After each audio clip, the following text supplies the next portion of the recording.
Salam sejahtera bagi kita semua. Yang terhormat Bapak Haji Sri Pramojo SPD selaku Kepala SD Negeri Sekarjala 2. Yang kami hormati Bapak Ibu Guru SD Negeri Sekarjala 2. Pertama-tama marilah kita panjatkan puja dan puji syukur kehadirat Allah Subhanahu wa taala yang mana telah melimpahkan rahmat, hidayah serta inayahnya sehingga kita bisa berkumpul pagi ini dalam acara pemaparan diseminasi budaya positif menyebarkan pemahaman dan penerapan budaya positif di sekolah yang akan disampaikan oleh Bapak Bahtera Asmara Putra Pamungkas CGP Angkatan 11 Kabupaten Pati. Salawat serta salam kita haturkan kepada junjungan Nabi Muhammad Sallallahu Alaihi Wasallam yang mana kita tunggu syafaatnya di yaumul qiyamah kelak nanti.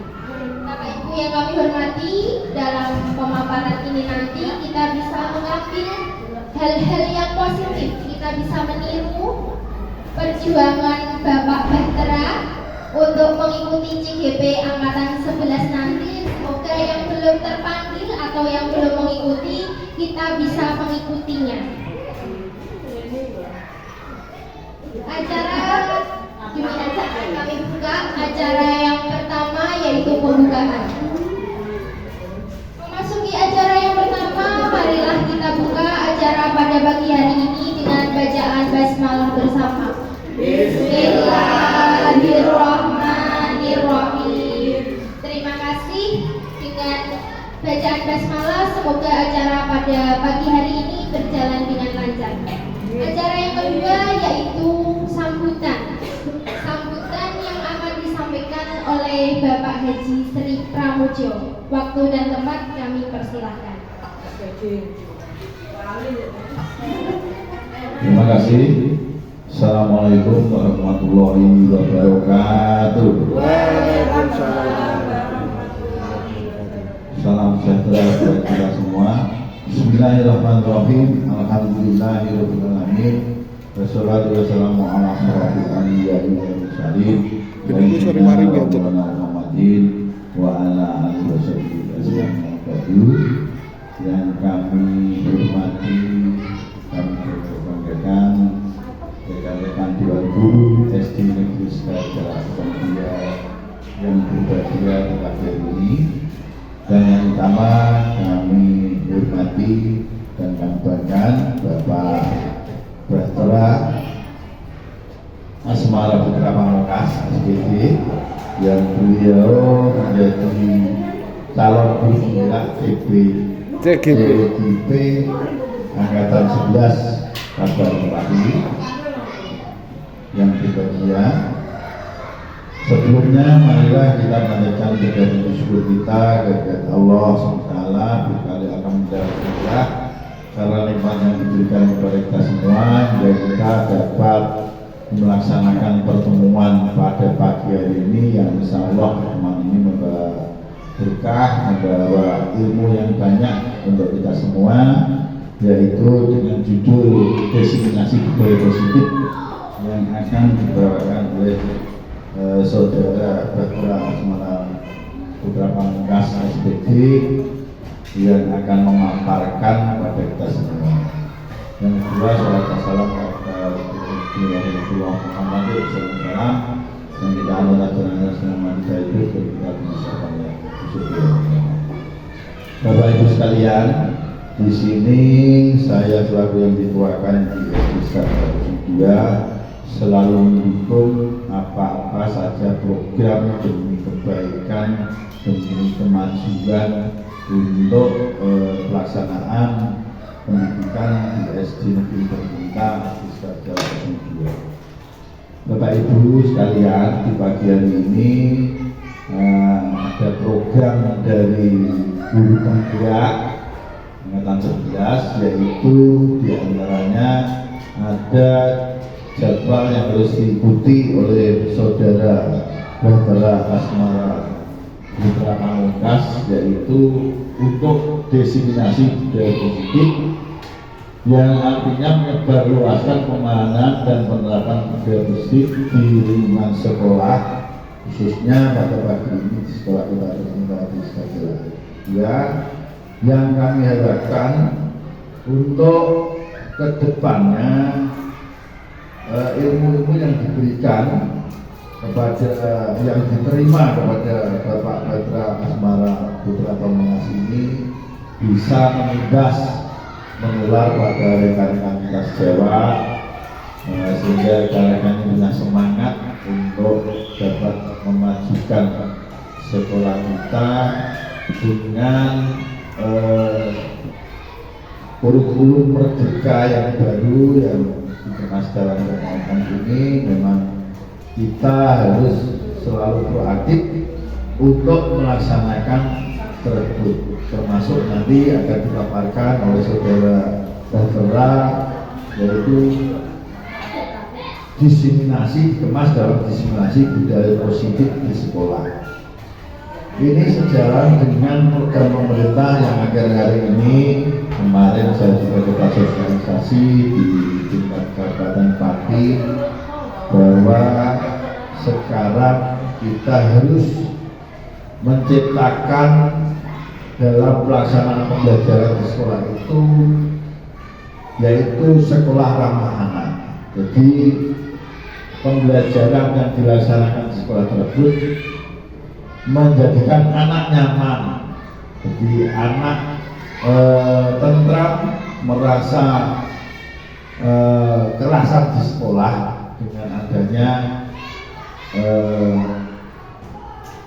kepastian yang didapatkan dalam menerima ilmu tanpa ada beban-beban yang mengganggu, dalam artian stop bully dan sebagainya, itu harus terlaksanakan. Di dalam diseminasi budaya positif ini otomatis tergantung filosofi itu semuanya demi anak. Jadi sekarang itu sekolah, lingkungan sekolah itu adalah hak mutlak anak. Jadi anak harus betul-betul terjamin keamanannya, terjamin menerima pembelajaran ini dengan tanpa ada mendiskriminasikan, ya, yaitu gender, agama atau apa saja itu dihilangkan. Jadi hak anak itu sama, anaknya orang kaya, anak orang miskin, semuanya sama, harus sama. Kita selaku pelaksana untuk melaksanakan pendidikan di sekolah kita ini, kita harus betul-betul mencermati itu. Jadi saya sekali lagi Bapak Amung, Bapak Badra, saya mendukung sekali bahwa kegiatan budaya positif ini harus betul-betul ditanamkan di setiap mata pelajaran yang akan diajarkan, ya. Jadi semua bidang pelajaran yang diajarkan itu harus berbau positif dan memihak pada anak, ya. Jadi anak tersebut ini pertama memang mutlak tanggungan keluarga yang utama, ya. Yang kedua, anak di lingkungan sekolah. Yang ketiga, penjaminan ini juga di masyarakat, baik di sekitarnya maupun di sekelilingnya. Demikian sekali lagi untuk diseminasi budaya positif ini kami semuanya mendukung, dan semoga dengan adanya ilmu yang didapat dari guru penggerak Bapak kamu, Bapak Badra Asmara Pamungkas, ini menjadikan semangat dan kemajuan pada diri kita masing-masing untuk mencerdaskan anak bangsa, khususnya yang berada di lingkungan desa Sekarjala, Kecamatan Kuso. Demikian arahan dari saya selaku yang dituakan di SD Negeri Sekarjala, Kecamatan Mercusuar ini, semoga dapat dilaksanakan dengan sebaik-baiknya, dengan semangat yang semangat untuk tetap maju, semangat untuk maju dengan adanya kurikulum baru ini. Demikian, semoga berkat kegiatan yang baik. Alhamdulillah, ibunya sirotol mustaqim. Wassalamualaikum warahmatullahi wabarakatuh. Terima kasih sambutan dari Bapak Haji Sri Pramujo SPG. Semoga sambutan tadi memberikan motivasi, inspirasi bagi kita semua. Acara selanjutnya yaitu pemaparan yang akan disampaikan oleh Bapak Asmara Putra Pamungkas CGP Angkatan 11 Kabupaten Pati dengan judul Diseminasi Budaya Positif Menyebarkan Pemahaman dan Penerapan Budaya Positif di Sekolah. Waktu dan tempat kami persilakan.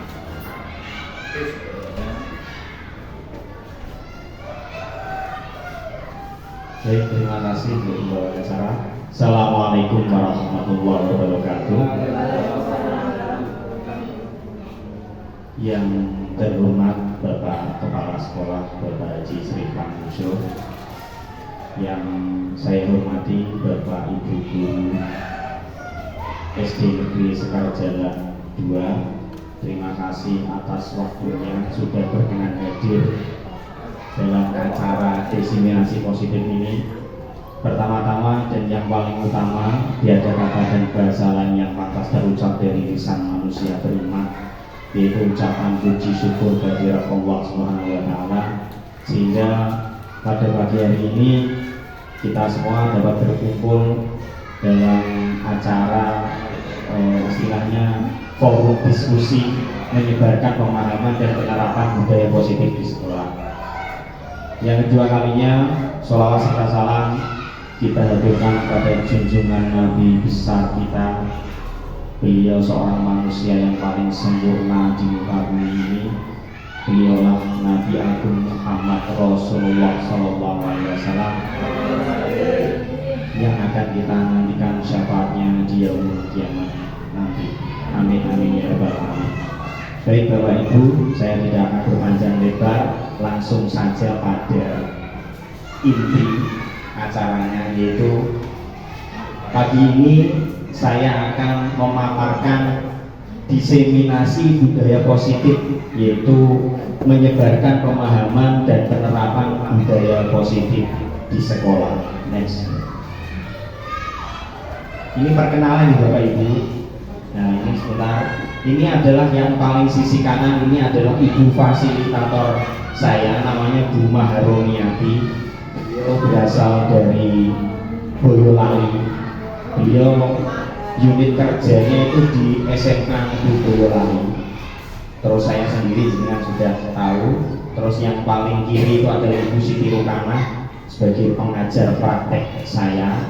Beliau unit kerjanya di SD Negeri Kajen. Next ya. Nah, sebelum kita mulai, kita berpantun dulu Bapak Ibu. Seperti yang kemarin kita berpantun dulu. Oke, siap. Air beriak tanda tak dalam, air tenang seperti berlian.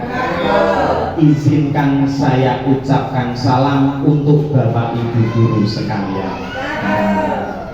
Yang kedua, uniknya bebek itu berjajar, akan ditangkap oleh ardan. Guru harus pandai mengajar supaya jadi suri teladan. Pantun yang terakhir, pagi memancing di kala fajar, pulang saat siang menenteng ikan. Kita wujudkan merdeka belajar, budaya positif kita biasakan. Tepuk tangannya loh Ibu. Terima kasih. Next ya. Baik Bapak Ibu, tujuan diseminasi kali ini adalah yang pertama, yaitu tujuan yang pertama adalah untuk memenuhi tugas aksi nyata saya sebagai guru penggerak angkatan 11, yaitu modul 1.4 tentang budaya positif. Terus yang kedua adalah berbagi ilmu yang diperoleh dari kegiatan pendidikan guru penggerak mengenai penerapan budaya positif di sekolah. Terus untuk yang ketiga yaitu menciptakan dan menumbuhkan budaya positif pada semua warga sekolah, sebagai contoh yaitu religius, semangat, aktif, kreatif, budaya salam sapa, sopan santun, menghormati guru dan teman, peduli kepada teman dan lingkungan yang bersih indah, menghargai waktu dan bertanggung jawab. Terus untuk tujuan yang keempat yaitu adalah menciptakan suasana belajar yang menyenangkan bagi murid. Next ya. Nah sekarang kita pada inti, apakah makna budaya positif itu dan apakah contoh penerapan budaya positif yang telah kita lakukan. Next ya. Bapak Ibu, sesungguhnya budaya positif itu sudah sering kita lakukan. Kalau di SD Sekarjala dulu itu sudah sangat familiar sekali. Sekarang apa makna dari budaya positif? Budaya positif di sekolah adalah nilai-nilai dan kebiasaan-kebiasaan di sekolah yang berpihak pada peserta didik agar mereka dapat berkembang secara pribadi yang kritis, penuh hormat dan bertanggung jawab. Itu adalah pengertian dari budaya positif. Nah, ini adalah contoh-contoh Bapak Ibu penerapan budaya positif yang telah kita lakukan di SD Negeri Sekarjala 02 ini. Sesungguhnya sudah sangat familiar dan sudah sering kita laksanakan. Yang pertama ini contohnya biasanya setiap hari Jumat yaitu adanya tahlil bersama daya, itu termasuk contoh dari budaya positif yang telah kita lakukan. Terus ada sholat berjamaah. Terus itu ada gambar yang ketiga adalah contoh sebelum masuk adanya baris berbaris, terus menyanyikan lagu wajib dan menyanyikan lagu Mars SD, itu juga termasuk penerapan budaya positif yang sudah kita laksanakan. Terus ada budaya piket kelas, ini gambarnya anak-anak sedang piket.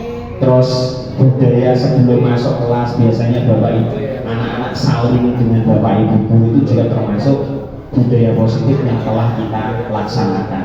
Terus yang terakhir yaitu biasanya berdoa atau pembacaan Asmaul Husna 10 menit sebelum pelajaran dimulai, itu juga salah satu budaya positif. Berarti sesungguhnya budaya positif itu sudah kita laksanakan di SD Negeri Sekarjala 02. Next ya. Nah Bapak Ibu, ini adalah istilahnya kreasi dari saya sendiri. Ini saya ATM dari internet. Saya itu menemukan ide pembiasaan positif kita di SD Negeri Sekarjala ini. Saya namakan namanya kembang selada. Kembang selada itu kepanjangannya dari kegiatan pengembangan SDN Sekarjala 2. Nanti mungkin bisa dibuat banner atau game seperti slogan Ibu ini. Saya namakan namanya kembang selada, kegiatan pengembangan SDN Sekarjala 2. Terus pada hari Senin ini namanya saya namakan panen cita. Panen cita itu berasal dari kata upacara Senin untuk meningkatkan cinta tanah air. Nanti bisa disosialisasikan ke anak. Oh berarti kita hari Senin punya slogan panen cita, yaitu upacara Senin untuk meningkatkan cinta tanah air. Terus untuk yang hari Selasa, yaitu saya namakan namanya Semboja, yaitu berasal dari kata Selasa mari belajar bahasa Jawa, atau mungkin bisa dikatakan Selasa berbudaya.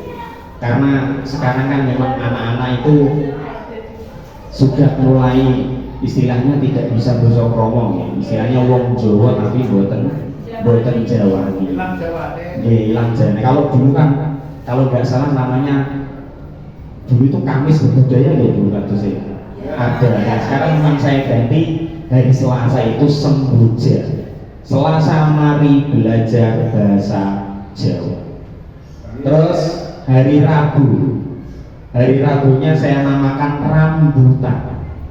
Kepanjangannya adalah Rabu mari budayakan literasi yang menyenangkan. Nanti bisa disosialisasikan ke anak. Jadi memang seperti visi saya kemarin yaitu saya ingin mewujudkan sekolah yang terampil literasi. Makanya hari Rabu ini saya ingin jadikan sebagai membudayakan literasi, supaya istilahnya tiap hari Rabu nanti anak-anak dimohon dibiasakan bisa untuk mengunjungi ke perpustakaan ya Bapak Ibu. Misalkan bisa 15 menit sebelum masuk sekolah atau pada waktu istirahat, nanti anak-anak bisa dipersilakan untuk berkunjung ke perpustakaan supaya anak itu membudayakan literasi, yaitu namanya rambutan. Nanti tetap anak suka, anak-anak jangan lupa hari Rabu rambutan. Rabu, mari budayakan literasi yang benar.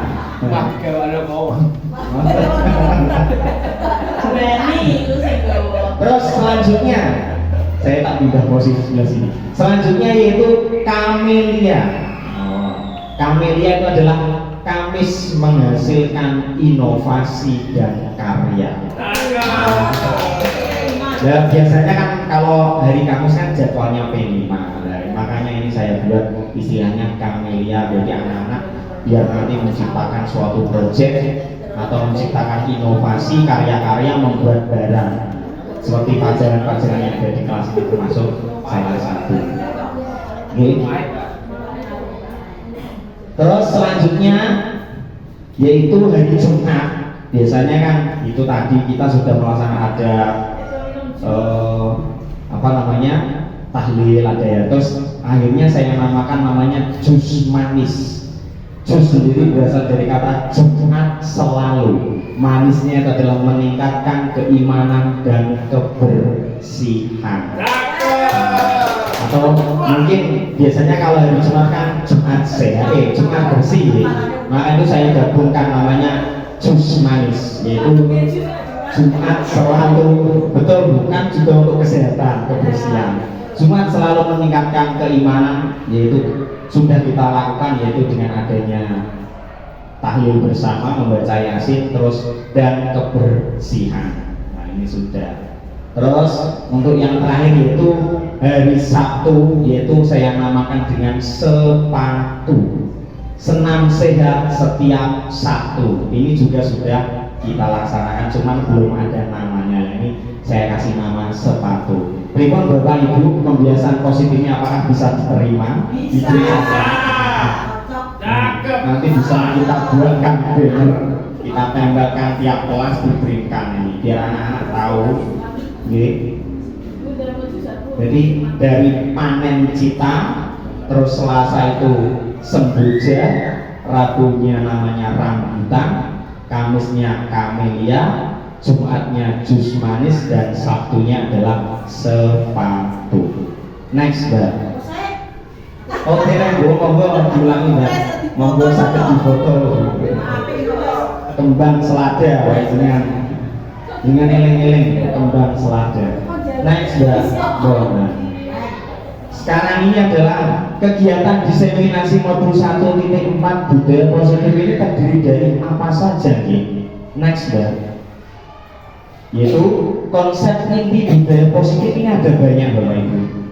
Yaitu ada 7. Yang pertama yaitu tentang perubahan paradigma belajar. Yang kedua adalah tentang disiplin positif. Yang ketiga adalah kebutuhan dasar manusia. Yang keempat adalah motivasi perilaku manusia. Yang kelima adalah posisi kontrol guru. Yang keenam adalah keyakinan kelas. Dan yang terakhir, yang ketujuh adalah segitiga restitusi. Berarti memang sangat banyak sekali Bapak Ibu konsep dari budaya positif itu sendiri, yaitu ada 7 sub elemennya dari budaya positif. Lanjut, next. Nah sekarang yang akan saya paparkan yang pertama yaitu tentang perubahan paradigma belajar. Next, Mbak. Dalam perubahan paradigma belajar, Bapak Ibu, dulu tentu kita tahunya bahwa anak itu adalah tabula rasa. Kalau konsep pembelajaran yang dulu itu kan kita menganggapnya anak itu adalah tabula rasa. Tabula rasa itu istilahnya anak itu seperti kertas putih, padahal sesungguhnya boten Bapak Ibu. Anak itu bukan tabula rasa. Jadi dalam konsep pemikiran Ki Hajar Dewantara bahwa anak itu bukan tabula rasa, tapi anak itu adalah istilahnya anak itu garis tipis-tipis. Nah yang belum ditebali istilahnya baru pola garis tipis-tipis. Biasanya kalau pembelajaran kelas 1 kan ada, misalkan ada huruf A nanti berupa garis tipis-tipis, putus-putus, itu kan lah nanti anak disuruh menebalkan. Ya dalam filosofi pendidikan Ki Hajar Dewantara, anak itu bukan tabula rasa, tapi istilahnya adalah garis tipis-tipis itu. Berarti tugas guru itu sendiri adalah untuk menebalkan garis tipis-tipis itu pada anak.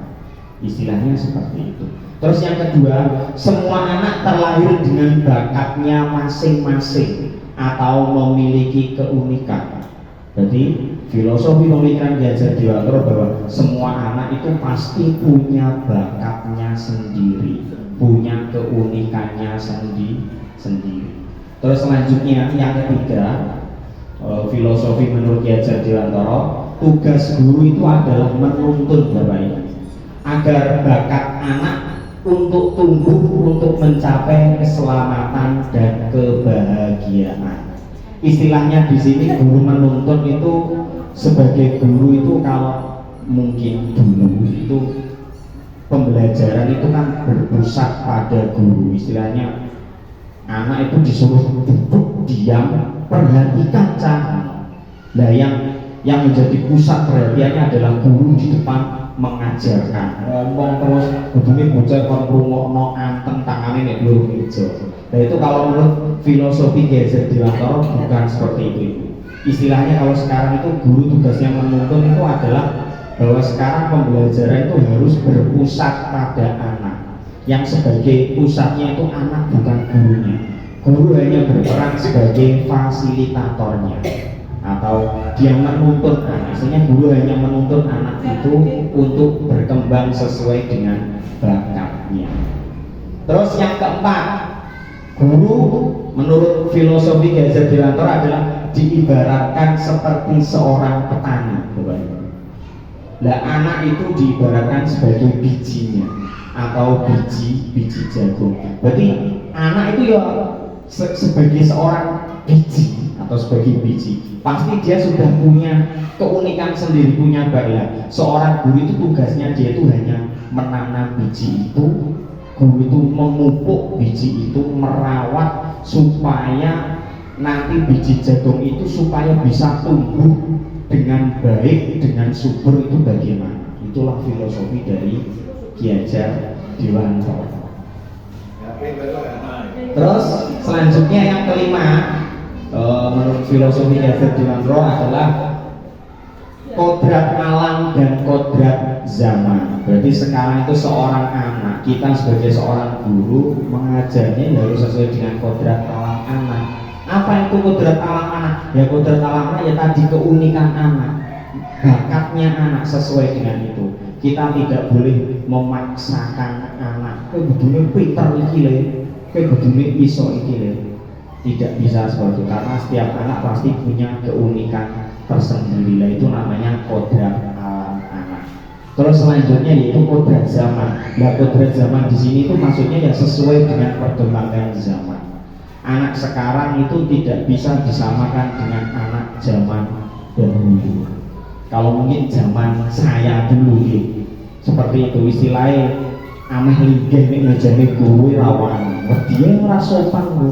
Lah nek bocah saiki gak iso wis nggone guru digigai, digoyang-goyang luar biasa. Dan memang seperti itu karena kodrat zaman anak sekarang sudah seperti itu.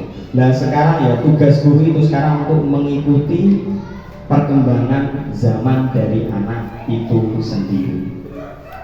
Terus yang terakhir, filosofi pemikiran Ki Hajar Dewantara adalah berpihak pada anak atau berpihak pada murid. Berarti istilahnya pokoknya pendidikan itu di sekolah ya harus berpihak pada murid dan murid.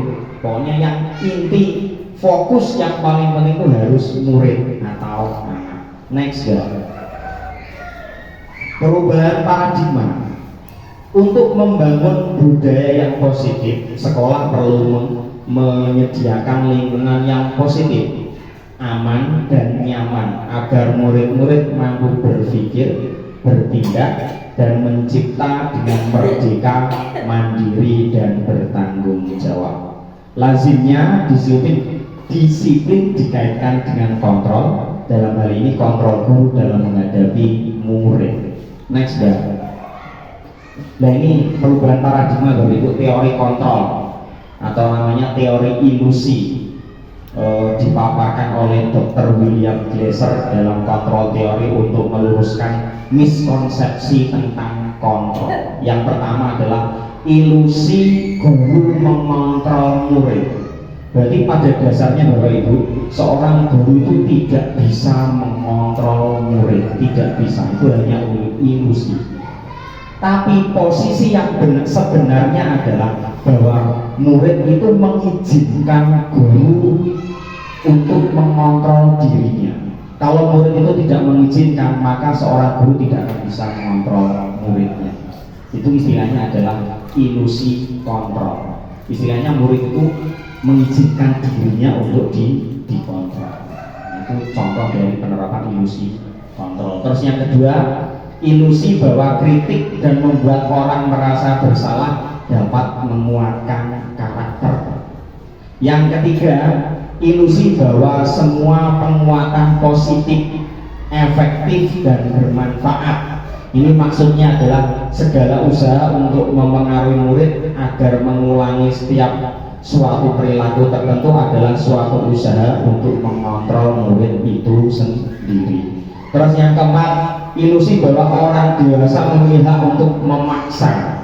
Ini juga sama. Banyak orang dewasa yang percaya bahwa mereka memiliki tanggung jawab untuk istilahnya memaksa muridnya. Ini cumi orang tua ini begini. Itu sesungguhnya tidak bisa. Tetapi istilahnya itu karena anak itu mengizinkan kita untuk memaksa mereka.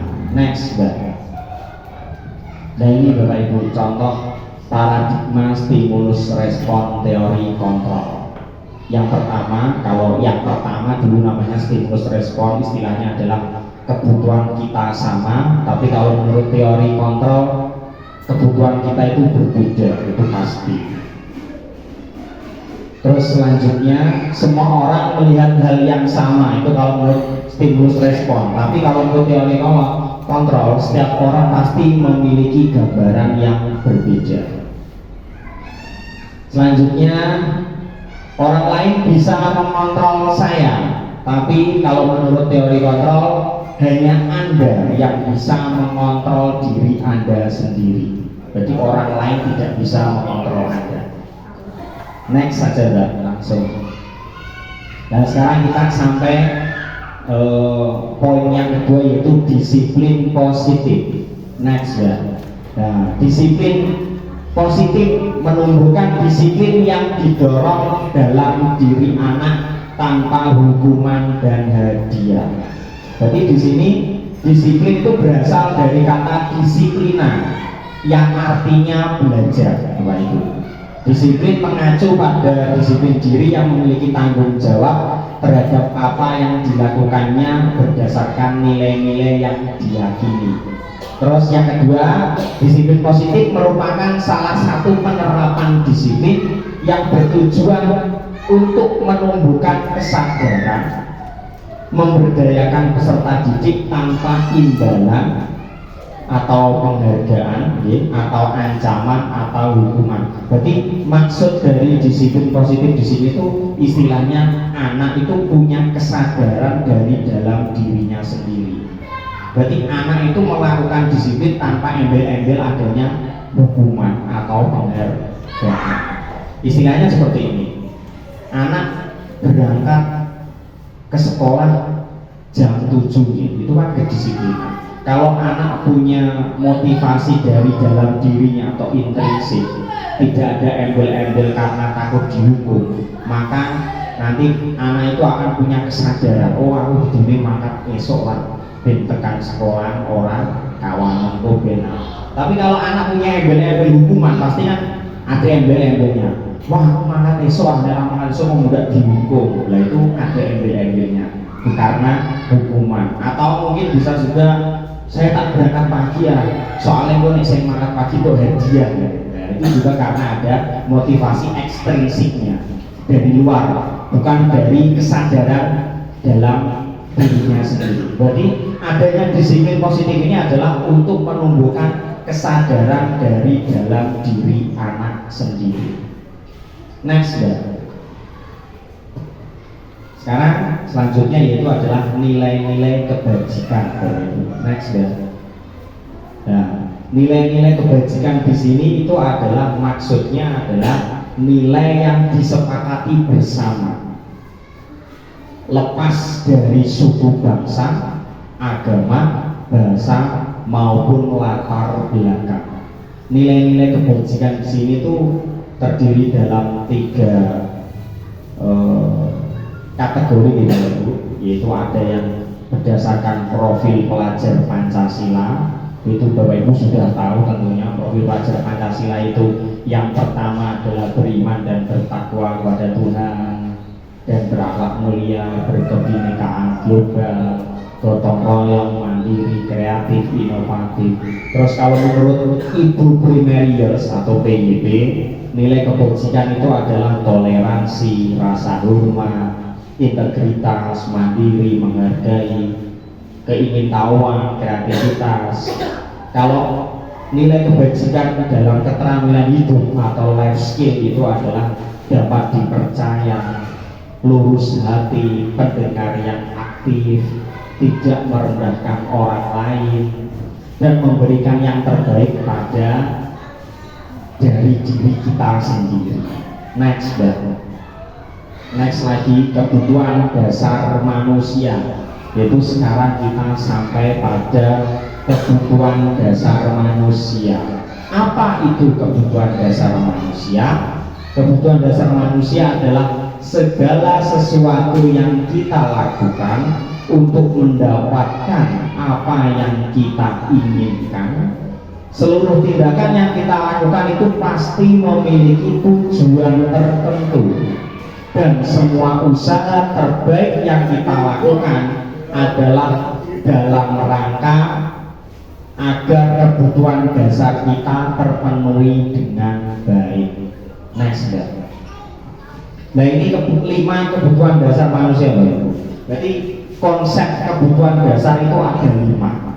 Yang pertama adalah bertahan hidup, yaitu manusia itu membutuhkan makanan, itu pasti, pakaian, tempat tinggal, keamanan, kesehatan, itu termasuk dalam kebutuhan dasar bertahan hidup. Terus yang kedua adalah kasih sayang dan rasa diterima, yaitu rasa diterima, diberikan, kerjasama, menjadi bagian dalam kelompok, itu salah satunya, diperhatikan. Terus yang ketiga yaitu penguasaan. Kebutuhan dasar yang ketiga adalah penguasaan, yaitu kebutuhan pengakuan atas kemampuan diri, harga diri, keinginan dianggap pemimpin. Berarti setiap anak biasanya punya sifat seperti ini. Berarti anak kadang ingin diakui, orang iso aku seperti ketua, biasanya seperti itu. Itu ada rasa seperti itu. Terus kebebasan, ini juga yaitu kebutuhan dasar manusia yang keempat adalah kebebasan, yaitu mandiri, memiliki pilihan. Berarti setiap orang punya hak untuk memilih kebebasan. Terus mencoba hal baru, terus mampu mengendalikan arah dirinya sendiri. Nah, kebutuhan dasar yang kelima yaitu adalah kesenangan. Jadi setiap manusia itu membutuhkan yang namanya kesenangan atau hiburan, yaitu bermain, humor, antusiasme, tertawa. Kalau biasanya Bapak Ibu tuh giling nih, pergi giling. Lanjut, nah ini di sini ada kasus Bapak Ibu. Nanti Bapak Ibu bisa tahu dari kasus ini apakah termasuk kebutuhan dasar yang mana yang ingin dipenuhi oleh anak tersebut. Saya bacakan ya, kasusnya adalah ini ada Ibu Ani. Ini bukan Ibu Aninya Roma Irama, Ani. Ibu Ani, guru kelas 5 SD Pelita Hati, sedang bingung menghadapi ulah salah satu murid di kelasnya, itu namanya Agus, anak didiknya namanya Agus. Beberapa anak telah datang dan mengeluhkan Agus ini seringkali meminta bekal makan siang pada temannya dengan paksa. Jadi semuanya menjalui makanan pocong, paksa.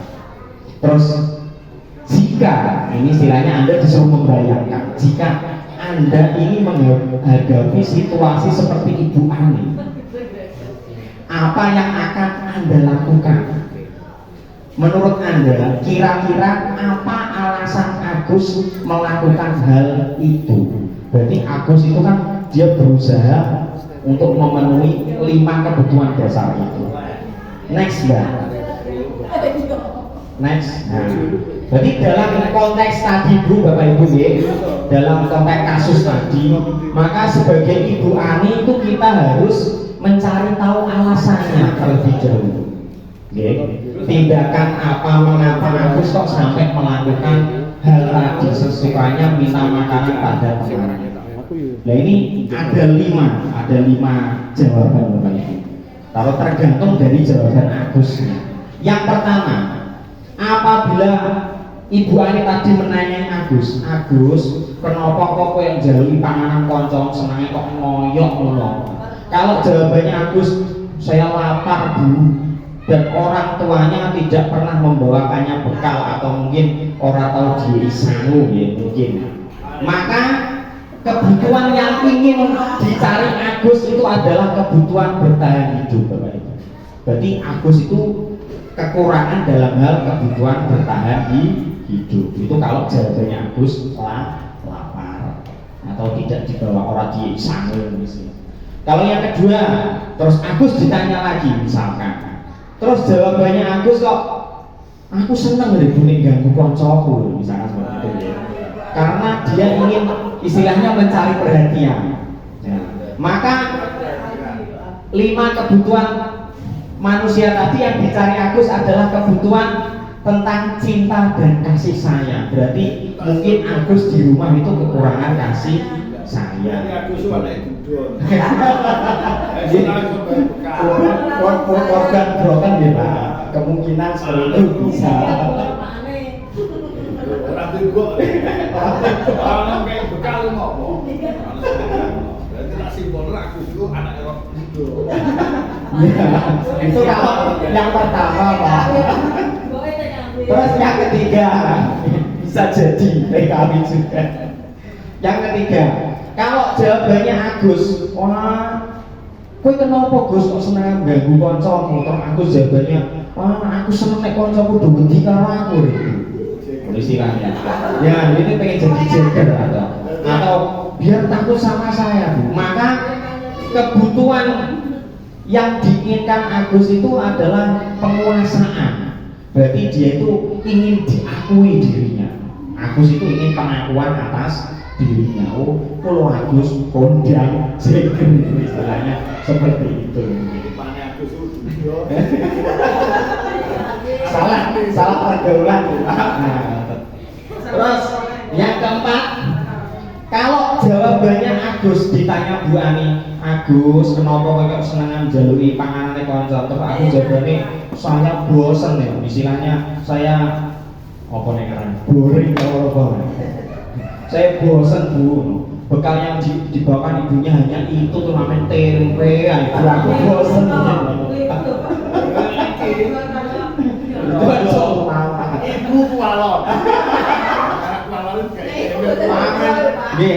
tempe kebanyakan akhirnya Agus itu dia ingin memenuhi kebutuhan kebebasan atau istilahnya Agus itu dia nggak bisa memilih. Cara sing ibu Bu aku sekali-sekali seorang begono mangan ayam atau pamen tempe ya. Berarti aku saya nggak punya pilihan.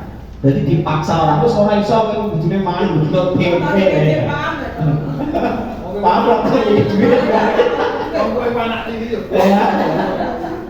Nah, berarti kebutuhan yang diinginkan aku itu namanya ada kebutuhan kebebasan kalau seperti itu.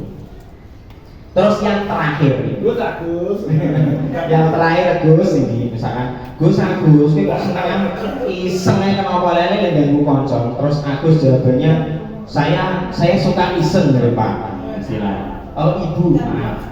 Akhirnya dia menikmati ekspresi wajah temannya. Saya suka melihat ekspresi teman saya yang kesal, Bapak Ibu. Aku seneng nek roh koncoku nesu ngamuk, aku seneng. Nah, maka kebutuhan yang ingin dicari Agus di situ adalah tentang kebutuhan kesenangan. Sampai sini paham gitu Bapak Ibu tentang kebutuhan dasar manusia. Berarti tadi ada 5 yaitu bertahan hidup, berkebutuhan untuk mendapatkan cinta dan kasih sayang. Yang ketiga adalah kebutuhan atas pengakuan dirinya. Yang keempat adalah akan kebebasan, dan yang kelima adalah kesenangan. Next, ya. Nah, sekarang kita lanjut pada motivasi perilaku manusia. Ini tadi seperti yang sudah saya paparkan dalam arti disiplin positif tadi Bapak Ibu. Berarti motivasi merupakan dorongan yang timbul pada diri seseorang secara sadar atau tidak sadar untuk melakukan suatu tindakan dengan tujuan tertentu. Contohnya ini Bapak Ibu, motivasinya adalah yang pertama menghindari ketidaknyamanan dan hukuman. Ini termasuk motivasi ekstrinsik atau dari luar. Contohnya, murid melakukan disiplin karena dia takut dihukum. Atau ini termasuk motivasi ekstrinsik. Berarti diharapkan itu dengan adanya motivasi ini tuh kita sebagai guru tuh diusahakan agar anak jangan sampai punya motivasi seperti ini. Paksaan. Istilahnya paksaan. Ini takutnya itu karena adanya hukuman. Terus yang kedua adalah motivasi mendapat imbalan atau penghargaan dari orang lain. Lah murid melakukan disiplin karena ia mendapat imbalan. Istilahnya ini, paling untuk kue iso juara atau keju ini kok kayak hadiah. Nah ini juga termasuk motivasi intrinsik pada. Ini juga kalau bisa jangan ada motivasi seperti itu. Lah yang diharapkan bagaimana anak itu punya namanya motivasi intrinsik dari dalam dirinya, yaitu apa? Menghargai nilai-nilai kebajikan dalam dirinya sendiri. Seperti apa contohnya? Berarti seorang anak itu melakukan disiplin karena adanya kesadaran dalam dirinya. Berarti tidak ada embel-embel paksaan atau hukuman maupun embel-embel penghargaan. Nah, next Mbak. Nah ini Bapak Ibu, contoh konsep disiplin dengan identitas gagal. Ini yang gagal Bapak Ibu. Yang pertama adalah hukuman, yang kedua adalah penghargaan. Berarti hukuman dan penghargaan itu kalau menurut teori konsep disiplin itu adalah konsep disiplin yang gagal. Kenapa? Karena hukuman itu akan bersifat menyakitkan bagi anak. Nanti bisa tumbuh dendam bagi anak. Terus yang kedua, anak merasa tidak nyaman kalau dihukum. Terus yang ketiga, murid takut, bersifat memaksa. Hukuman kan memaksa. Murid menyembunyikan kesalahannya. Mesti bocah ora wani ngaku. Malah biasanya melemparkan kesalahan itu pada temannya. Malah gantian nyalahkan konconya. Terus atau bisa jadi murid menjadi rendah diri atau merasa minder nanti akhirnya. Terus kalau penghargaan, nah ini juga bisa menjadi identitas yang gagal. Itu apa alasannya? Satu, penghargaan itu tidak efektif. Terus yang kedua, merusak hubungan atau dapat timbul rasa iri. Biasanya kalau adanya penghargaan itu nanti kok temannya atau biasa pasti ada temannya akan timbul rasa oh jadi gue untuk hadiah aku te orang, nah, nanti akan timbul iri pada temannya. Terus mematikan kreativitas karena tadi adanya embel-embel kowe kok nek gelem ngene tak iki lah, itu nanti kreativitas anak nanti akan tidak, istilahnya tidak muncul atau anak itu tidak akan punya kreativitas. Terus menghukum dengan sistem ranking juga itu, makanya sekarang kalau di kurikulum Merdeka kan tidak boleh dirapot tidak adanya ranking kan seperti itu ditakutkan seperti itu nanti menimbulkan rasa dalam hati anak punya wah aku kok rankingku kok elek atau jadi nanti bisa menjadikan minder. Terus yang terakhir adalah merampas hak menghargai dirinya sendiri. Next, nah, kalau di sini konsep disiplin dengan identitas yang sukses, Bapak Ibu. Kalau yang tadi kan gagal. Kalau yang sukses itu dengan cara konsekuensi dan restitusi namanya. Konsekuensi itu adalah penguatan jangka pendek. Terus perlu monitoring berkelanjutan, stimulus respon, murid menghormati peraturan, kehilangan waktu untuk merenungi kesalahan. Konsekuensi di sini tuh ada perbedaannya dengan hukuman, Bapak Ibu.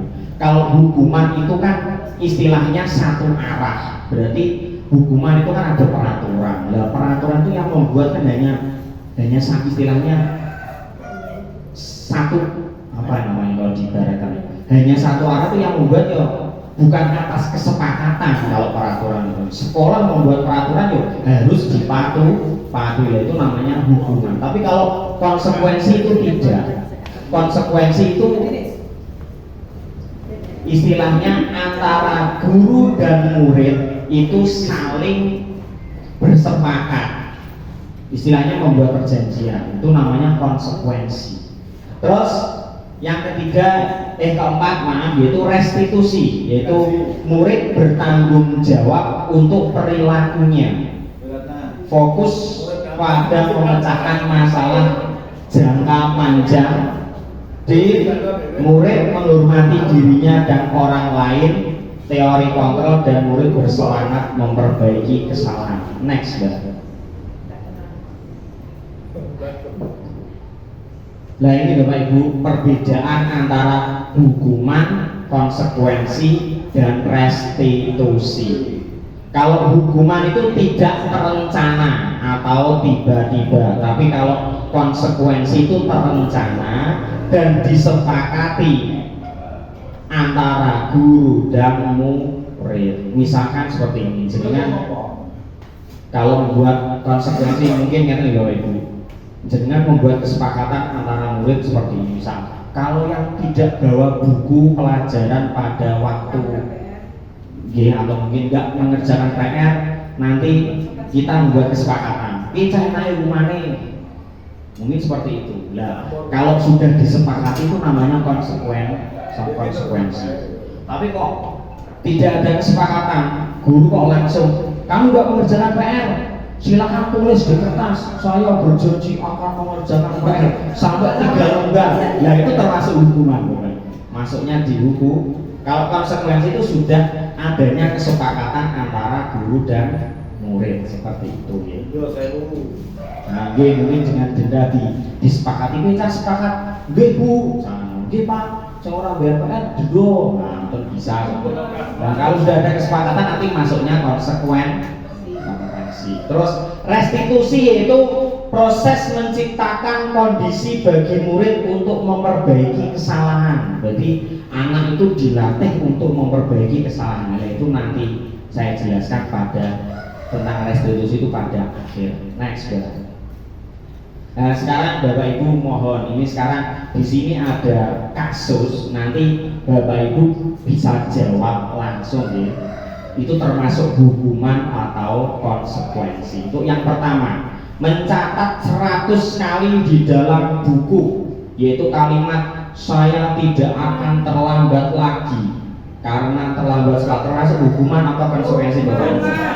Hukuman. Napa? Yang menjawab hukuman sinten? Hukuman. Ada 4 orang. Yang menjawab konsekuensi 1. Yang lain? Bu Eni. Bu Eni. Nomor 1 nih menurut jenengan ini termasuk hukuman atau konsekuensi? Monggo. Hukuman. Hukuman. Disimpan dulu hukuman, nanti ada kunci jawabannya. Terus yang kedua, lari mengelilingi lapangan basket 2 kali karena terlambat hadir di sekolah. Mau Bapak Ibu ini hukuman atau konsekuensi? Hukuman. Saya kunci jawabannya berarti nomor 1 hukuman, 2 hukuman. Sekarang nomor 3, murid diminta push up 15 kali karena tidak menggunakan masker. Konsekuensi.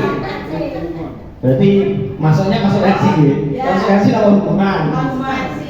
Wah, ini dikunci konsekuensi nomor 3. Jadi hukuman, konsekuensi. Nomor 4, menggantikan kertas tugas teman yang telah dicoret-coret. Konsekuensi 4, ini juga konsekuensi. Yang 5, membersihkan tumpahan air di meja tulis karena tersenggol pada saat belajar. Konsekuensi lagi. 5, meminta murid tidak mengenakan sepatu seharian di sekolah karena tidak menggunakan sepatu hitam. Hukuman. 5 hukuman. Yang terakhir, lali mengiringi lapangan basket 2 kali karena terlambat 10 menit untuk pelajaran PJOK. Konsekuensi. Hukuman. Next, next. Nah ini next jawabannya. Nah ini jawabannya. Tadi yang pertama menjawab hukuman, betul. Berarti jawabannya yang pertama adalah hukuman, yang kedua lari ini juga hukuman, yang ketiga hukuman lah menggantikan kertas teman yang telah dicoret-coret itu termasuk konsekuensi. Terus membersihkan tumpahan air juga konsekuensi. Ini pasti ini disuruh tidak pakai sepatu hukuman lah. Yang terakhir berlari di lapangan basket adalah konsekuensi. Next dah. Nah, sekarang ini selanjutnya adalah posisi kontrol Bapak Ibu. Posisi kontrol guru itu ada 5 Bapak Ibu. Posisi yang pertama adalah posisi kontrol guru sebagai penghukum. Yang kedua, posisi kontrol guru sebagai pembuat merasa bersalah. Yang ketiga, posisi kontrol guru sebagai teman. Yang keempat, posisi kontrol guru sebagai pemantau. Dan yang terakhir, kelima adalah posisi kontrol guru sebagai manajer. Nah sekarang nanti saya akan jelaskan satu-satu 5 dari posisi kontrol guru. Next Mbak. Nah sekarang ini ada video Bapak Ibu tolong diperhatikan, yaitu tentang 5 posisi kontrol guru beserta contohnya. Monggo Mbak di play kembali. Nah ini monggo disimak baik-baik.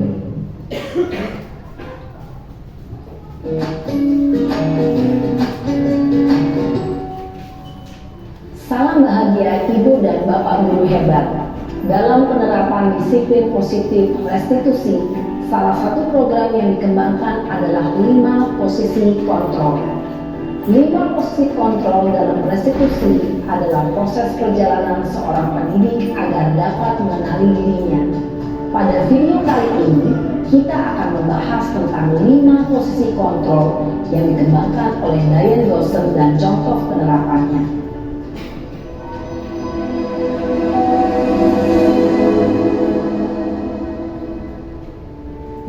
Posisi kontrol itu adalah 1. Posisi penghukum, 2. Posisi pembuat merasa bersalah, 3. Posisi teman, 4. Posisi pemantau atau monitor, dan 5. Posisi manajer. Untuk lebih memahami kelima posisi tersebut, mari kita saksikan kasus Naren yang terlambat hadir 20 menit di sekolah dan melihat bagaimana kelima posisi kontrol dalam menghadapi masalah tersebut.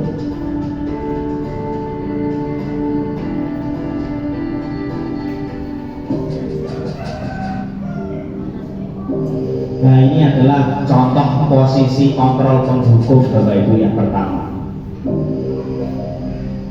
Naren, sini kamu. Selamat pagi Bu. Selalu terlambat. Kamu deh, pasti terlambat. Maaf Bu, saya Apa? Apa coba? Alasan kamu apa lagi? Kapan sih kamu tidak terlambat? Malas sekali ya kamu jadi anak. saya Dasar pemalas. Gak kapok-kapok sih kamu. Sudah berapa kali terlambat? Sana, kamu keliling lapangan basket 2 kali. Kenapa saya harus ke lapangan basket Bu? Kenapa? Kamu melawan ibu? Berani-beraninya jawab. Sudah terlambat, masih berani jawab pula. Sekarang, keliling lapangan basket 5 kali sekalian. Biar kapok. Cepat. Pergi sana ke lapangan basket. Posisi penghukum biasanya berbicara dengan nada tinggi, menghardik, menunjuk-nunjuk, menyakiti, dan menyindir. Hukuman bisa berupa fisik maupun psikis. Ibu dan bapak guru hebat. Dampak yang terjadi pada murid ketika guru berada pada posisi penghukum adalah murid cenderung akan memberontak, bahkan menyimpan dendam.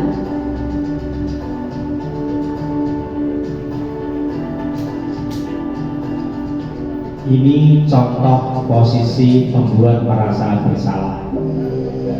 Nanti bahasanya berbeda.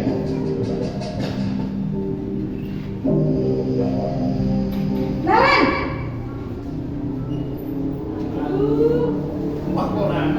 Selamat pagi Bu. Naren, kamu kenapa terlambat lagi, nak? Ya Tuhan, Naren, kamu senang ya bikin ibu susah ya? Kalau kamu terlambat lagi, nanti ibu yang ditegur bapak kepala sekolah, nak. Disangka ibu tidak bisa membina kamu. Duh, gimana ini? Maaf Bu. Duh, Gusti Naren, kamu suka ya kalau ibu ditegur bapak kepala sekolah? Terus, sekarang ibu harus tulis apa ini di buku absen? Ini kamu sudah sering terlambat loh. Ibu harus apa coba? Maaf Bu. Maaf sekali. Ya sudah, lain kali jangan bikin ibu susah lagi ya nak ya. Ibu tidak akan kuat lagi kalau kamu begini terus. Bisa jantungan kalau ibu tegur bapak kepala sekolah. Sana cepat kelas. Maaf ya Bu. Maaf sekali. Posisi pembuat rasa bersalah berbicara dengan nada tenang, cenderung lembut. Namun kata-kata yang diutarakan membuat murid merasa menjadi orang yang gagal, memandang buruk dirinya sendiri, merasa tidak berharga, dan tidak sanggup membahagiakan orang lain.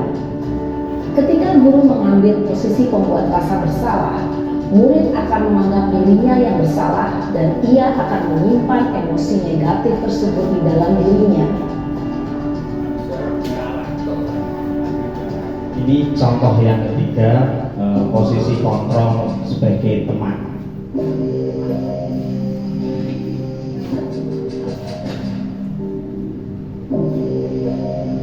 Naren! Bentar, nanti bahasanya berbeda. Wah, sudah jam berapa ini nak? Selamat pagi ya sayang. Iya Bu, habis ibu saya lupa bangunkan saya Bu. Kamu malah menyalahkan ibu kamu. Kamu bukannya anak yang larinya paling kencang. Kok terlambat sih? Iya Bu, saya memang terlambat bangun tadi. Jadi biarpun saya lari kencang, tetap gak kekejar Bu. Ya sudah sana, nanti lain kali larinya lebih kencang lagi ya. Biar gak terlambat lagi. Bikin seneng ibu, demi ibu. Bisa kan? Bisa Bu. Ya sudah sana masuk kelas. Ibu beresin urusan absen kamu. Kamu ini ada-ada saja. Itu tim KB ya. Dalam posisi teman, guru berbicara dengan nada suara ramah, akrab, cenderung bersenda gurau untuk menjaga suasana tetap santai. Murid akan merasa senang, aman, dan akrab dengan guru. Identitas yang tercipta adalah identitas sukses atau berhasil. Namun, perlu diingat, karena ini masih dorongan eksternal, maka ada faktor ketergantungan dari murid kepada orang tertentu. Di sini guru absennya, sehingga di lain waktu murid bisa berperilaku baik, namun hanya kepada orang-orang tertentu saja. Ini yang namanya posisi pemantau atau monitor. Naren,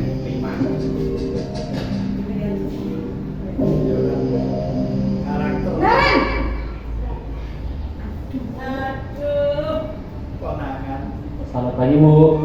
Naren, apa peraturan sekolah kita tentang jam berapa kita harus masuk sekolah, Nak? Kita harus di sekolah jam 7 Bu.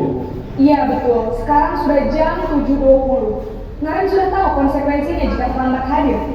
Paham Bu, saya harus tinggal kelas pas jam istirahat selama 20 menit. Memantau Iya benar, menanyakan konsekuensinya konsekuensi. demikian.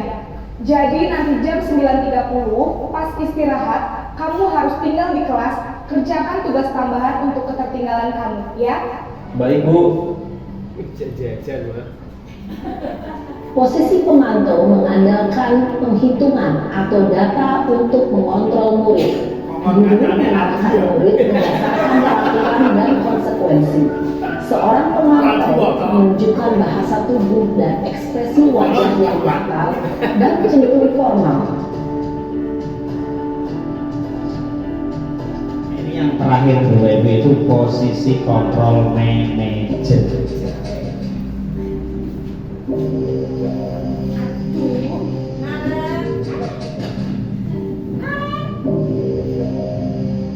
Naren! Jangan acuk ya. Selamat pagi Bu. Orang kok bumi mah. Selamat pagi, Naren. Maaf Bu, saya terlambat. Iya, sekolah masuknya jam 7, sekarang sudah jam 7.20. Jadi sekarang bagaimana ini, Naren? Maaf Bu, saya lupa setel alarm saya semalam. Baiklah, menurut kamu, keyakinan sekolah yang mana yang perlu kamu tingkatkan? Menghargai diri sendiri dan orang lain mungkin ya Bu. Setuju. Jadi, apakah Naren meyakini prinsip saling menghormati tersebut? Iya Bu, saya meyakininya. Apakah Naren bersedia memperbaiki masalah keterlambatan ini? Bersedia Bu. Bagaimana kamu akan memperbaiki masalah keterlambatan ini? Saya akan coba untuk tidak lupa menyetel alarm saya Bu. Baik, kalau Naren lupa menyetel alarm di rumah, ada orang yang kira-kira bisa bantu mengingatkan tidak? Ada Bu, kakak saya, Kak Emma. Ada lagi selain Kak Emma? Selain Kak Emma, ada ibu saya. Baik, jadi yang mengingatkan Naren adalah Kak Emma dan ibu kamu ya? Kira-kira akan mulai start alarm kapan nih Naren? Setelah pulang sekolah, akan segera saya lakukan. Baik, jadi Naren akan setel alarm untuk bangun besok pagi dan akan diingatkan oleh kakak dan ibunda Naren ya. Ada lagi yang mungkin perlu dilakukan Naren agar tidak terlambat bangun lagi. Tidak ada Bu. Baik Naren, terima kasih untuk kerjasama kamu. Sekarang kamu perlu kembali ke kelas untuk belajar. Baik Bu, terima kasih. Cukup. Posisi manajer adalah posisi kontrol yang disarankan untuk membimbing murid memiliki sikap disiplin yang positif, yaitu murid yang mandiri. Itu adalah gambaran 5 posisi kontrol. Dan sebagai guru yang diharapkan ya kita menerapkan yang nomor 5 tadi Bapak itu sebagai posisi manajer. Tapi kan memang seperti itu Bapak Ibu. Istilahnya itu teori tidak seindah di lapangan gitu. Nah itu pasti. Itu kalau digambarkan seperti itu. Nah ini kemarin sudah pernah saya diskusikan dengan fasil saya. Memang seperti itu, teori itu tidak seindah yang ada di lapangan. Kalau memang yang disarankan atau dari teori ini sebagai guru itu kita harus mengambil dua tadi, yaitu yang pertama posisi manajer yang paling baik, terus yang kedua adalah sebagai pemantau tadi, itu yang disarankan. Hanya dua tadi, itu adalah untuk identitas yang sukses. Kalau yang penghukum terus merasa bersalah dan sebagai teman itu memang termasuk dalam identitas gagal. Tapi ya itu, saya kemarin ada cerita, istilahnya juga teman CGP, itu guru BK kerjaannya, terus gurunya seperti ini, kok amin kowe lele sing amin mlebu nek gini. Terus anaknya jawabannya cerdas sekali, Bu, nek aku orang mlebu BK jenengan orang di penggawean dulu. Jawabannya muridnya ngoten dan termasuk cerdas gitu Bapak Ibu. Wah jenengan rada digawean Bu, kok jenengan nek kantor BK dolanan HP tok. Terus itu tadi yang sulit ngobrol. Nah, memang kita sebagai guru kalau bisa seperti itu baru diharapkan sebagai posisi manajer itu atau sebagai pemantau, itu yang identitas yang sukses. Next, Mbak, lanjut Mbak Anis. Nah sekarang ini Bapak Ibu, ini juga pertanyaan lagi. Posisi kontrol apakah aku? Ini pertanyaan untuk Anda. Istilahnya gurunya berkata seperti ini, patuhi aturan saya ya, kalau tidak awas. Ini termasuk posisi kontrol apa Bapak Ibu? Apakah penghukum, sebagai teman, pemantau, atau pembuat merasa bersalah? Nopo? Patuhi aturan saya, kalau tidak awas. Itu posisi kontrol sebagai apa ini? Penghukum. Next Mbak. Oh iya benar, adalah sebagai penghukum. Karena apa? Ada kata-kata awas ya. Next lagi Mbak. Nah ini lagi contoh Bapak. Bapak sangat kecewa sekali dengan kamu, Agus. Nah ini termasuk posisi kontrol nomor Bapak Ibu. Penghukum, merasa bersalah, teman, pemantau atau manajer.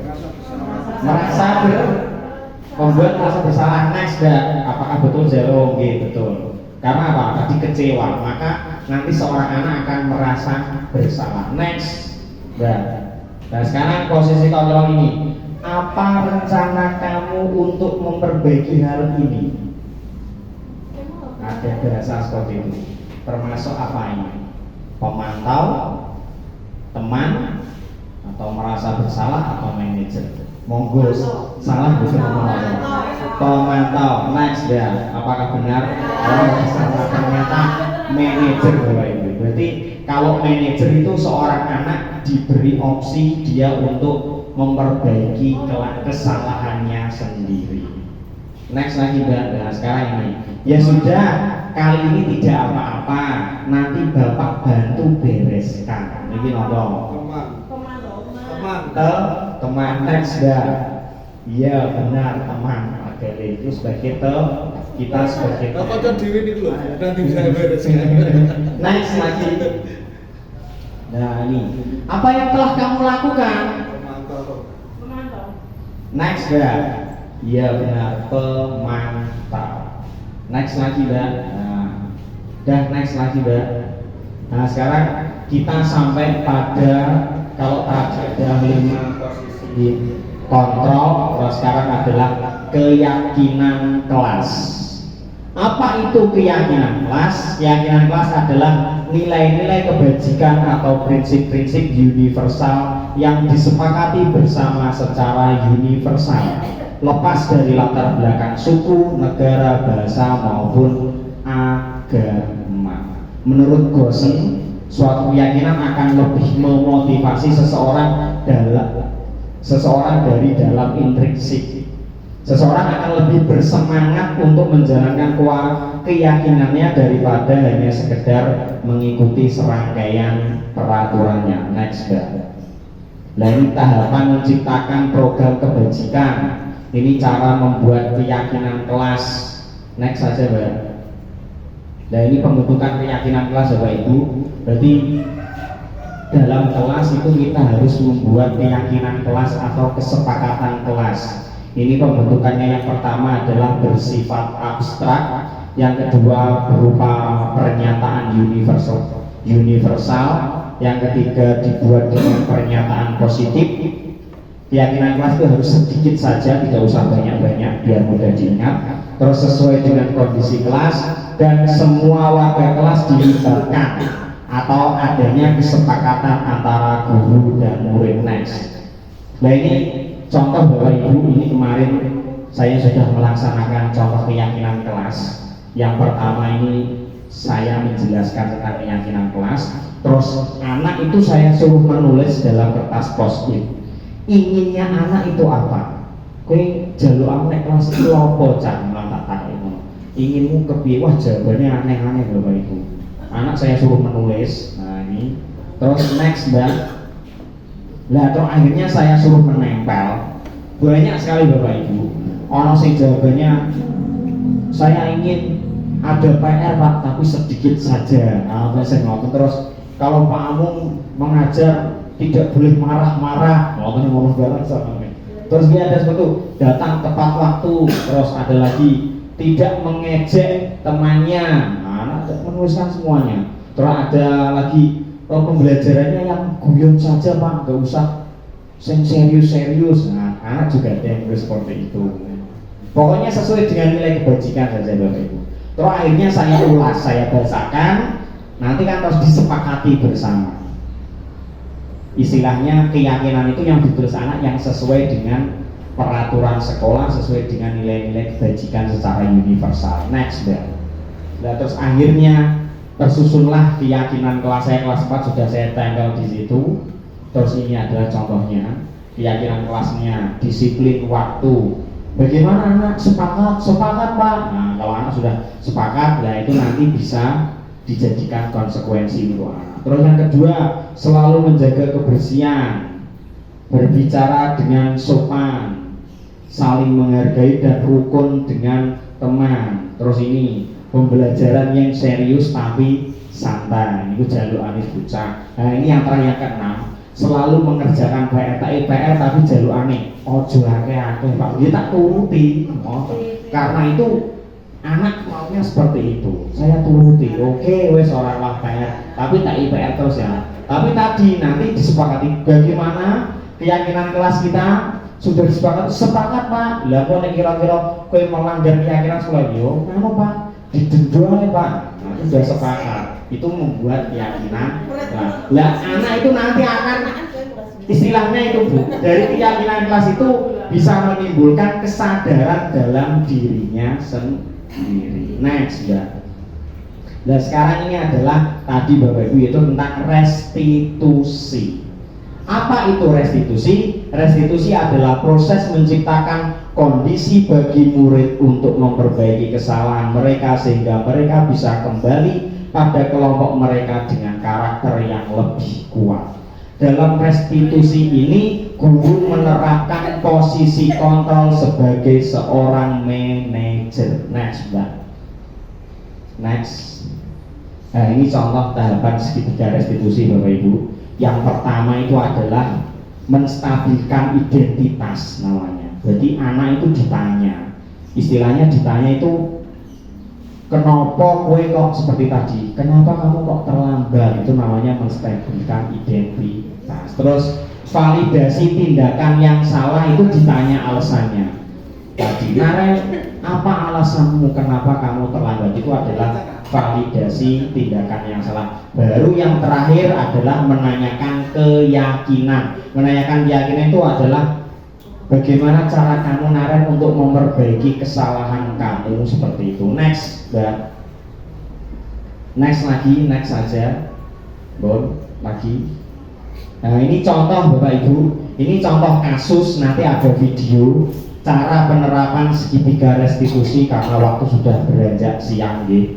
Ini kasusnya dari murid saya sendiri, namanya Salwa, tidak mengerjakan tugas. Ya, kasusnya adalah pada hari Rabu siang Pak Amung tidak bisa mengajar pelajaran IPAS di kelas 4 karena harus mengikuti rapat persiapan karnaval dalam rangka memperingati HUT kemerdekaan RI yang ke-79.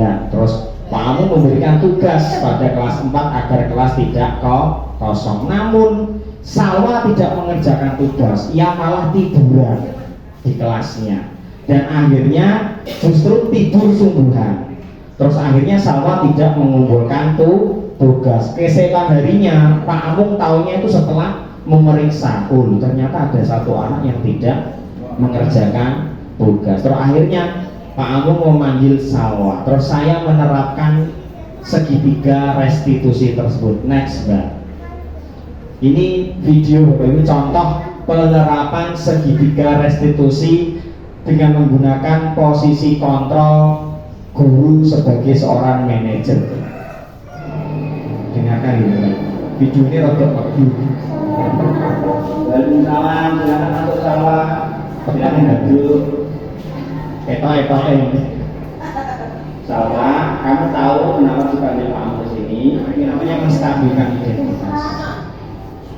Iya benar. Tapi kamu kemarin masuk sekolah kan Salwa? Iya, saya masuk. Tetapi saya Salwa, setiap orang pasti pernah melakukan kesalahan, termasuk Pak Amu sendiri pun pernah. Namun tindakan kamu pasti kan punya alasan. Kira-kira mengapa kamu tidak menemukan tugas Salwa? saya capek dan masuk Pak. Soalnya katanya mengikuti sampai jam 10 malam. Akhirnya pas saya ngantuk. Kamu masih ingat keyakinan kelas kita Salwa? Kamu masih ingat? Kira-kira apa yang kamu lakukan itu sudah sesuai dengan keyakinan kelas kita belum? Belum Pak. Keyakinan kelas yang mana Salwa? Selalu mengerjakan tugas untuk Kertas ringan kok. Pakai kertas ringan. Nah, ternyata lalu apakah kamu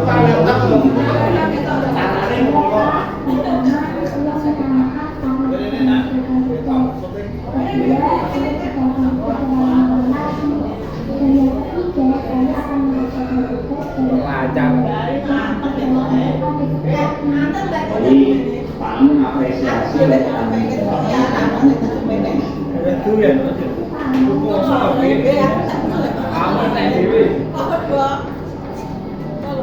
Dia poso.